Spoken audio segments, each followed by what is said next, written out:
اگر کوئی شخص نظر بد کی وجہ سے بیمار ہو گیا ہو، نظر لگتی ہے،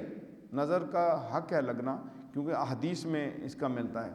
نظر بد اتارنے کے لیے 1 مرتبہ سورہ فاتحہ اور 7 مرتبہ آیت الکرسی پڑھیں اور 4 کل پڑھ کر اس بندے پہ دم کر دیا جائے تو اللہ تبارک و تعالی شفا عطا فرماتا ہے۔ ہو سکے تو یہ دعا بھی اس کے ساتھ شامل کر رہے ہیں، الہی سمدی من عندک مددی بسم اللہ الذی لا یضر مع اسمہ شیء فی الارض ولا فی السماء وہو السمیع العلیم۔ ساتھ اس کو بھی آپ پڑھنا شروع کر دیں تو انشاءاللہ تعالی اس کا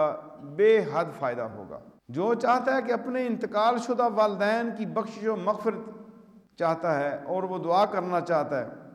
تو اللہ تعالیٰ کو اپنی رحمت کاملہ کے صدقے اللہ تعالیٰ اپنی رحمت کاملہ اور فضل و کرم کے ساتھ اس کے والدین کو بخش دے تو وہ ہر روز یا جمعرات یعنی شب شروع ہونے کے بعد، مغرب کی نماز کے بعد رات شروع ہو جاتی ہے، یا نماز عشاء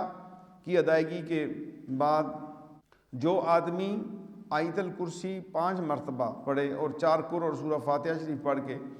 اپنے والدین کی بخشش کی دعا کرے تو اللہ تبارک و تعالیٰ اس کے والدین کو بخش دیتا ہے۔ تو اس کا ایصال ثواب بھی آپ کر سکتے ہیں۔